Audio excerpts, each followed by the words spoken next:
Hello, this is Sue Curtis, and in these short videos I'm going to give you some tips on enhancing your in-camera movement photos or double exposure photos.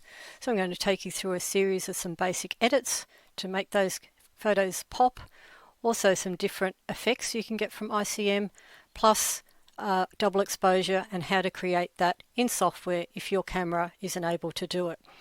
So let's start with some simple edits. So these edits are just one type of intentional camera movement, and we're just going to do some enhancements just to help our colours pop or help the definition look a little bit more effective.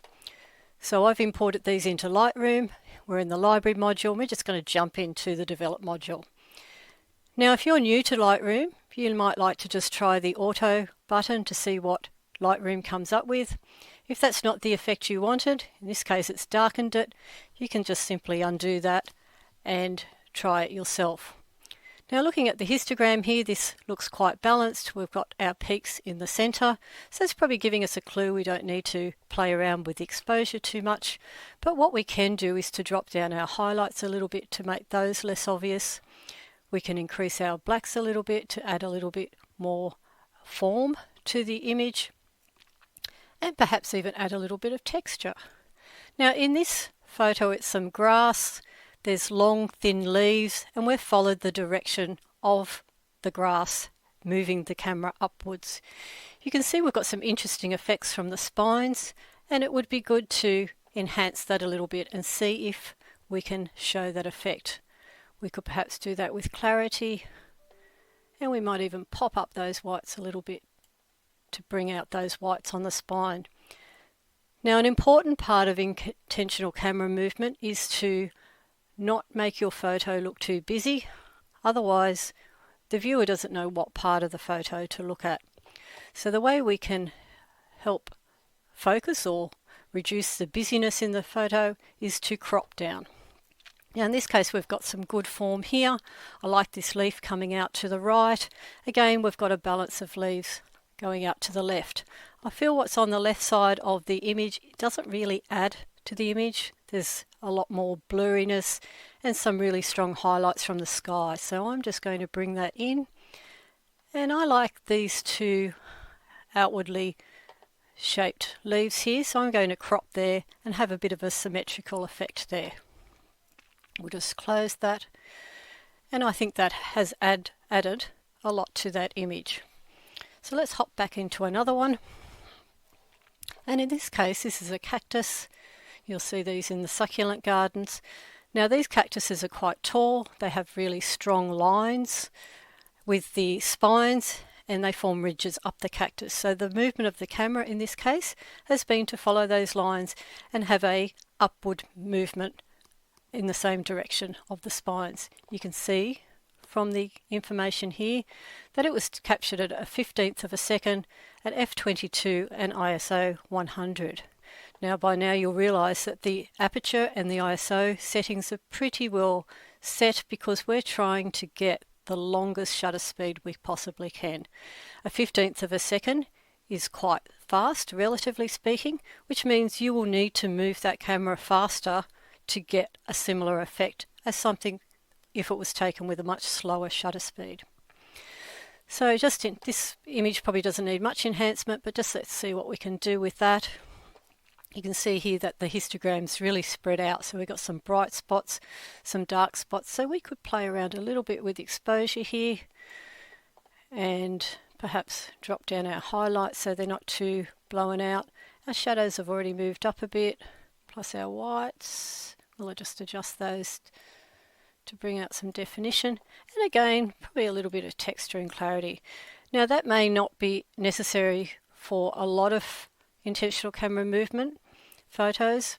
You may not want to increase the detail, but depending on the effect you're trying to get, it might be suitable. Okay, so I'm just going to perhaps bring out a little bit more of the shadows, and here we have quite a surreal abstract effect of a cactus as it's soaring towards the sky.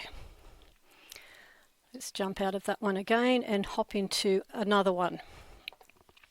Now the thing with intentional camera movement is making a key point of your subject. Now in this image it's of bamboo. We've got too much going on. We've got too many stems, too many leaves. Even though we've used that upward effect, it's just created a lot of mess. So when you're selecting your subject, it's really important just to select out part of the subject that has some simple sort of effect to it, when we don't have too much content. Just thinking about the blurring, the more detail and content we have in our photo just means that we're going to get more chaos. So in this case, I've just selected a small portion of that previous scene where we have some very strong stems. Let's see what we can do here. And again, a little bit of tweaking. I've increased the shadows, I've reduced the highlights, the whites, and just a little bit down on the blacks. And again, we might think about cropping, just to remove some of this distraction up here in the background. Could bring that down, probably come in a little bit on the sides and certainly on that side, just to reduce that very large amount of white. Now to make the photo look a little bit more balanced, I'm going to keep these upright ones here, but also include the ones on the left that are going off to the side. Let's see what that looks like. And I think that's a fairly good outcome. Now you can play around with the crop in many different ways to get the effect you want. So the amount of detail in this particular photo means we can still see the lines on the bamboo, but we have that painterly effect, which is what we were aiming for in this case. So let's see some other movements. This is a flower where we've just focused on the center and zoomed out. Now that might be an effect that appeals to you or not, but it's a very fun way to create a different movement and different effects. Let's hop over to another one.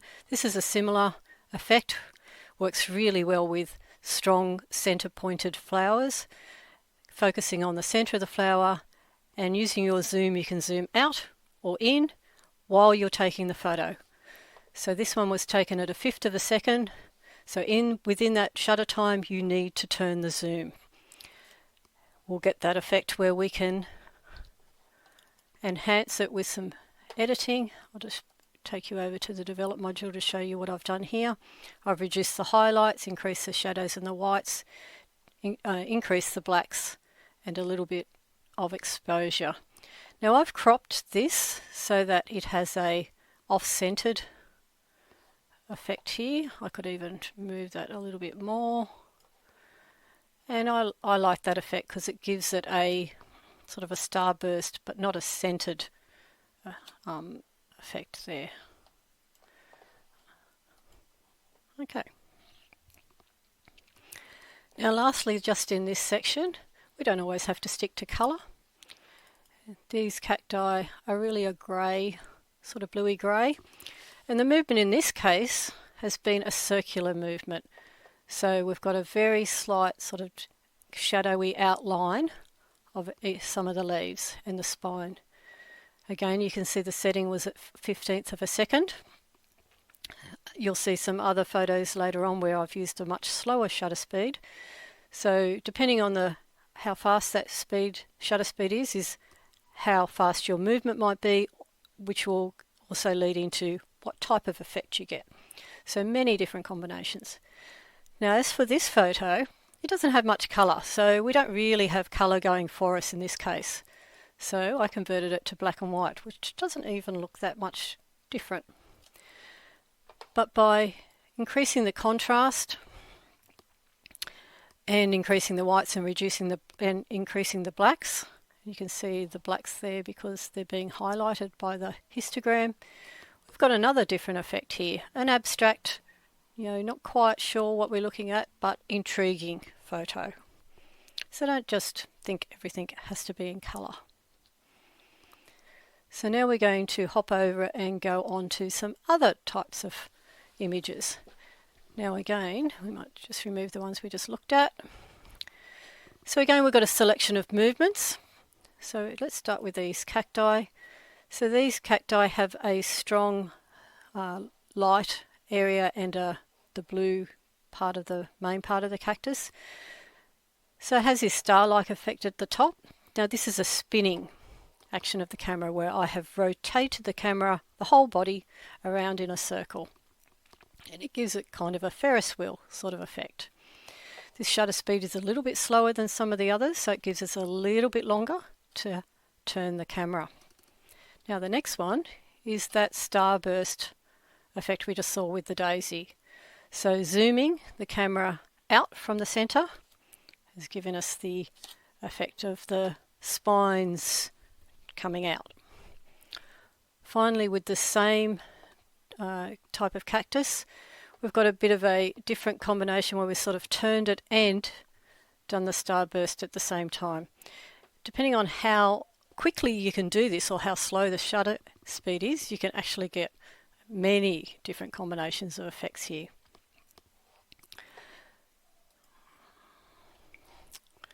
Alright, let's going back to see some other effects. This one is that starburst effect. This works really well when you have a central strong point of your photo. Where you've got light and dark, contrast in the background, that also helps accentuate that movement. Coming over to this flower. Now this flower has a strong circle shape, so the camera, you can see with the outside movements here, that this is again a rotating effect. That effect is stronger the further out from the centre.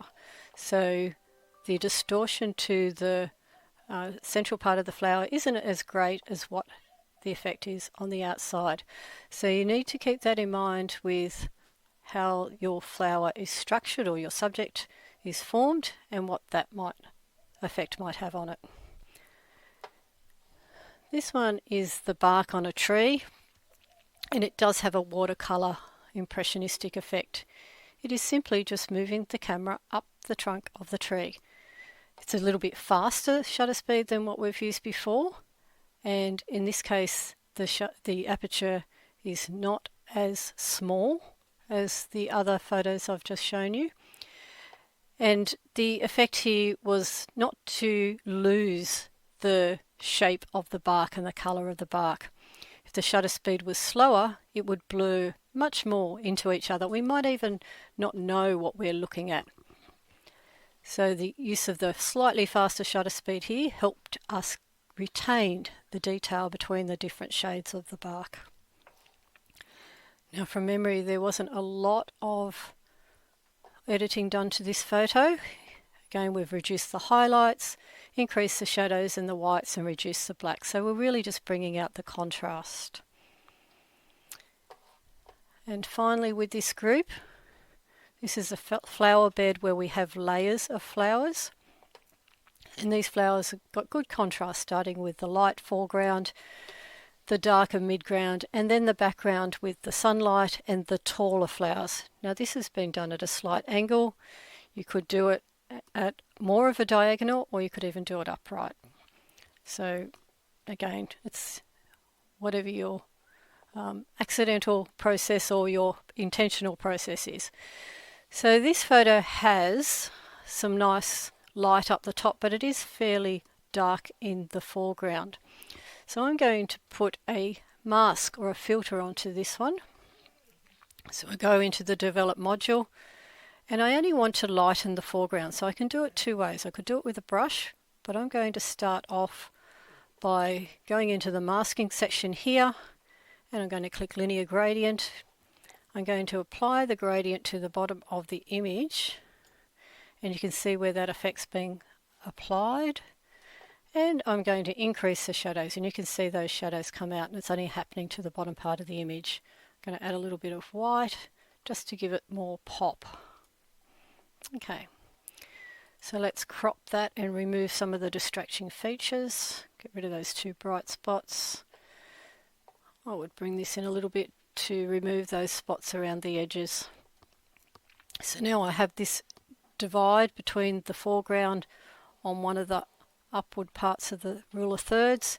This other bright spot is sort of corresponding to this side, light at the top and darker at the bottom. So I think I'm going to leave it with that stage.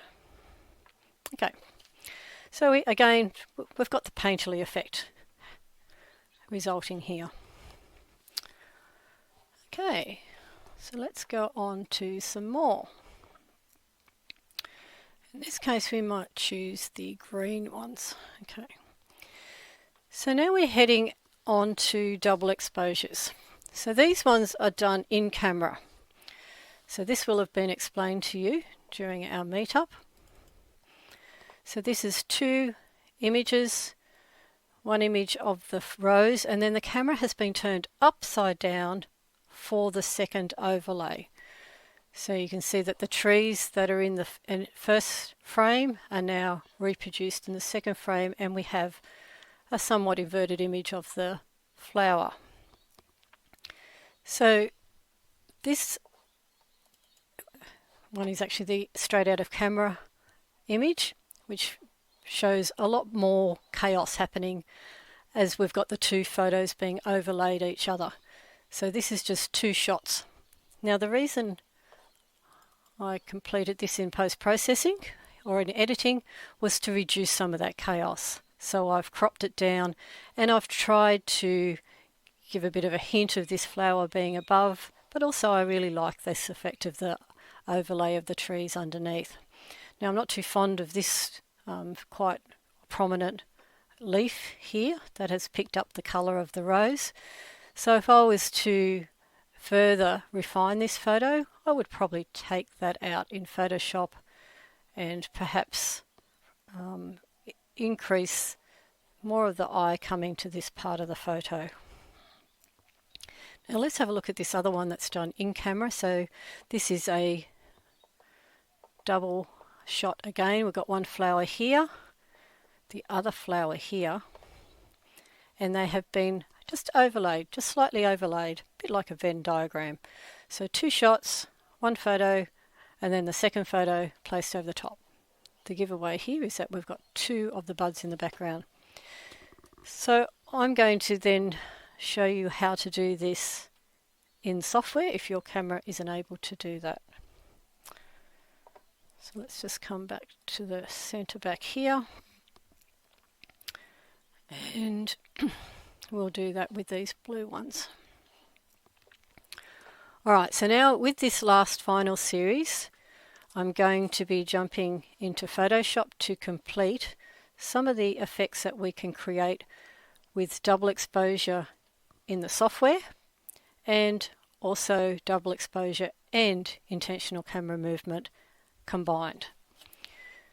So let's have a go with these 2 separate images.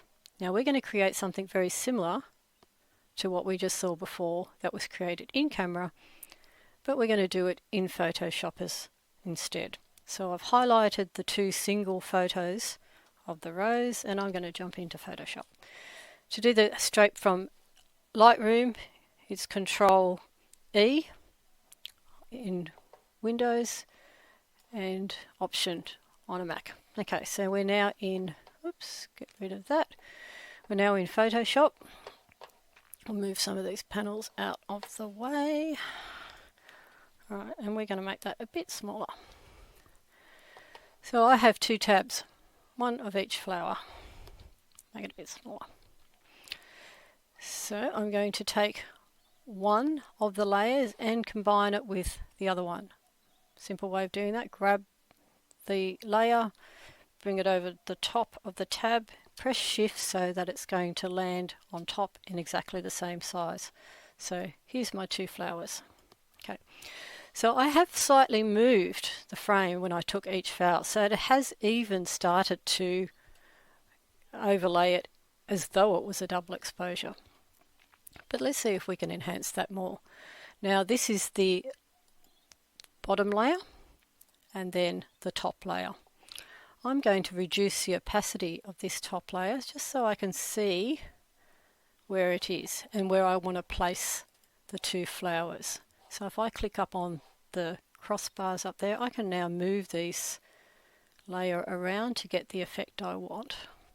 So I'm pretty happy with it just being similar to the one that was taken in camera and just a bit offset. So at this point I can do 2 things. I can leave it at that with the top layer and the opacity reduced, or I can play around with my blend modes and see what else I can create. So I've taken the opacity back up to 100%. The blend mode here is normal, but let's change it to some other blends and let's see what effect we can have. So if I just move down these other ones, you can see the screen changing as the different blend modes are being selected. So I kind of like this lighten one, and what it's doing is it's picking out the lighter parts of the two photos and not so much the darker parts. So I think that gives quite a nice effect. So if you wanted to further enhance that, you could look at your levels and go on to other parts of Photoshop, but I'm not really going to go into that too much here. I'll just show you what I would have done here. So in this case we have a lot of light in our photo, so I'm just going to move this little bar down to the start of where it rises on the curve, adjust the midtones a little bit, and perhaps the darks, although that's a little bit too much. So these are just quick adjustments. You would ideally like to play with these and ensure that you're happy with it. So what that's done is it's just added a little bit more depth and punch to the image. Finally, I would crop this. You can either do that back in Lightroom or do that here. Now I will take this in because you think, what's that background adding to the photo? I really like the bokeh that's been created in the background, but we don't want it to take away from our image. But just bringing in the sides there, I think we've pretty well enhanced our central subject. So let's just accept that. Now you can save this from Photoshop, or you can go back to Lightroom if you want to export it as a particular in a particular way. So I would Control Save or Option on a Mac. It's saving that photo and it's going to take me straight back to Lightroom where I'm going to show you some more things. So that's how we very simply create a double exposure in Photoshop. So if your camera does not have that setting, this is how we can do it. So let's go back to Photoshop and it should give us another photo around here, which will be similar to that one. So I've edited it slightly differently, but that's the outcome. Alright, so now the other final ways I'm going to show you are combining intentional camera movement with perhaps a still photo or two different movement photos together as a double exposure. So let's start with these ones up here. So these ones I have two different directions of movements. So that was the flower bed we saw previously, but now this is a very strong horizontal movement as well as an up-down movement. So we're going to have a go here of combining these two together. And the effect we get here is a bit of a crosshatch effect. Now you may or may not like that effect. All of these different processes are very much individual choice. So I might just enhance a few of these here just to bring that up a little bit more. Again, playing around with it.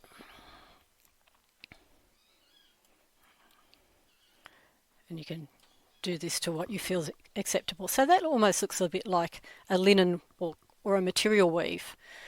And that was created by two different movements overlaid over the top of each other.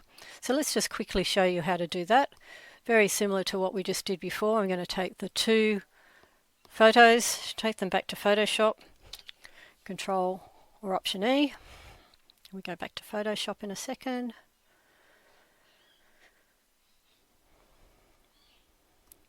And again, it's given us two tabs, one with one photo and one with the other photo. So joining those together, I grab hold of this layer, drag it up to the other tab. I'm going to drop it in over the top. If I press Shift before I drop, it will keep it to the same dimensions. So that we've got our two photos now here over the top. So again, I can reduce the opacity of that top layer just to see what's going on. And if I reduce it to about 50%, I might even get the type of effect that I'm after which we got before. We could go back the other way and change the blend modes, but I think that with either some tweaking here in Lightroom, in Photoshop, or taking it back to back to Lightroom, getting myself muddled. I've created even a different look there. Let's go back to Lightroom. So that one was simple as just reduce the opacity of the top layer over the lower layer, and we've got our effect. So just waiting for Photoshop to save it back to Lightroom. I could do just the same sort of adjustments with the light and the dark that I did previously. These actually look very similar. One was one I did beforehand. Yeah, we sort of got a slightly different effect. One's more muted. Just depends on how I've adjusted the bars. But you can do the same by taking it back into the develop module and perhaps tweaking our whites, taking our darks down and bringing it to what you like. The effect here with the cactus is again the same style. So this is a ball cactus, an upward movement, a sideways movement has then been overlaid over the top of each other. I'll just show you the two movements. So here's the vertical and the horizontal, giving us the combined effect. Looks a bit like a basket weave. Now you might think that this might be distracting. If it does distract you, you could either crop it out or remove it in Photoshop. Similarly, there's our bark.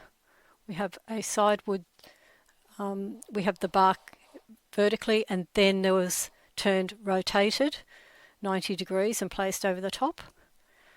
And now we have the two-dimensional or double exposure look.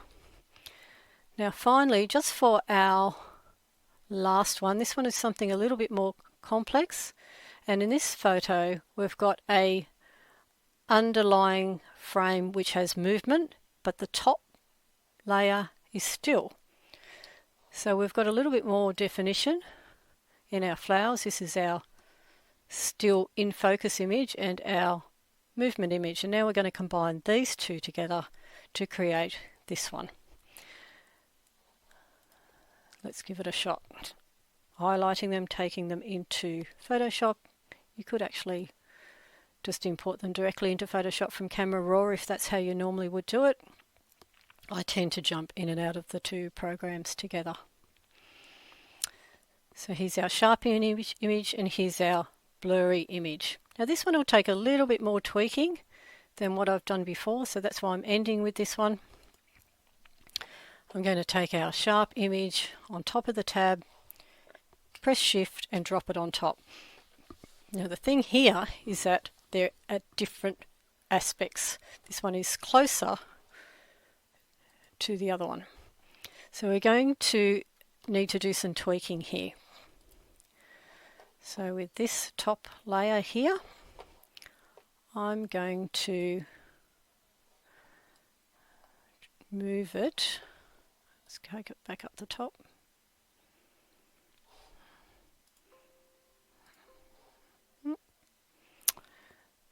Sorry, I've now clicked on something that Photoshop's just taken over for a second. Don't quite know. It's doing a generative expand, which wasn't what I meant to do. We'll just get rid of that. Okay. I was in crop. Confused it. Alright, so here I'm going to try, just looking for the edge, I'm going to reduce the size of that photo, and I'm going to change the opacity and attempt to line it up with the one underneath. So if I look for what's similar underneath, this flower here is this flower here. I've got it about the right size, so I'm just going to try and put it over the top. Okay, so now I've lined up these two layers, and I have the underneath layer and the other one on top.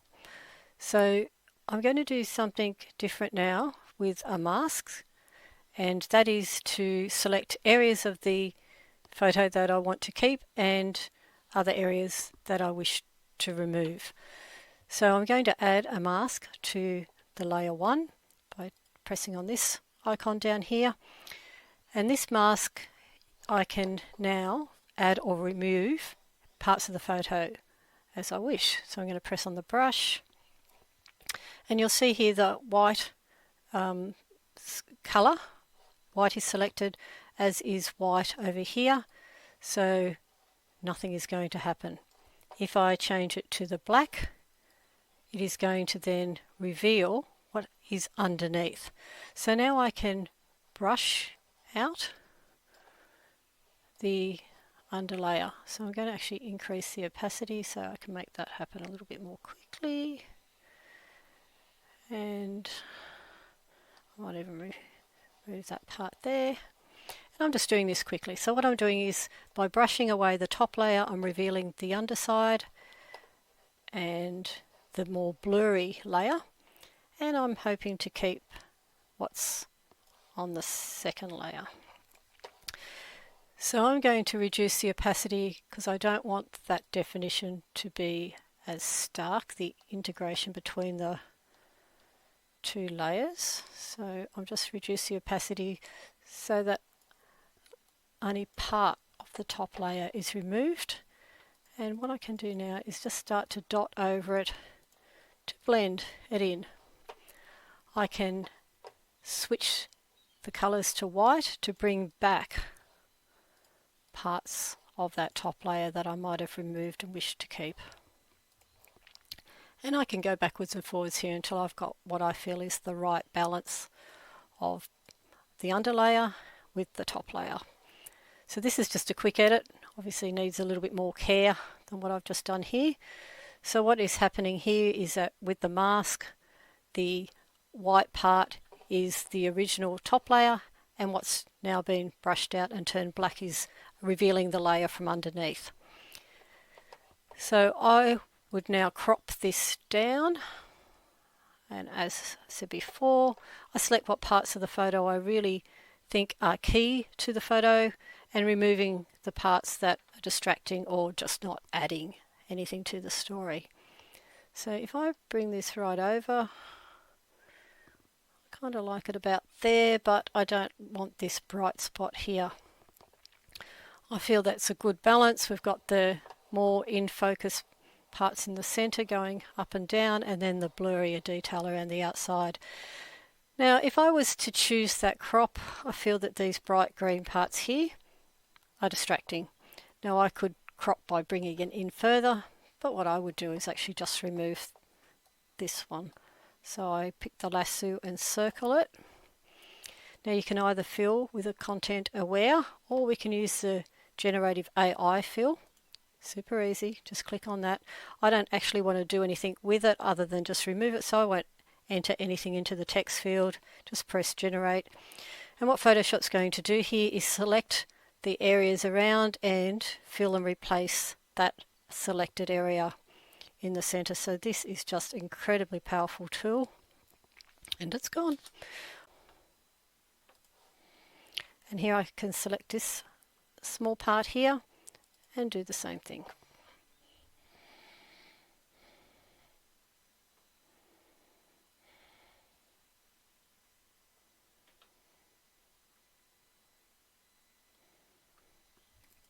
Okay, so I'm going to take that back to Lightroom, or I could export it from here. If I was to export it from Photoshop, I would need to flatten these layers. So I'd go up into Image, Layer, flatten the layer. So I've reduced it and combined it all to one. And I can export it from here as a JPEG or as a different type of file format, or take it back to Lightroom as I have done in the past. So going back to Lightroom, you'll see my edit just then was quite different to the one I did earlier. I took much more care with the one earlier, and I also framed it differently. So this is something you can, it's a non-destructive editing, so you can change it as you wish to get the final effect you're looking for. And in fact, you might change it to several different versions over time. Okay, so that's all for now. Thank you for listening, and go and enjoy editing your photos and capturing different creations in camera with intentional camera movement and double exposure. Thank you all.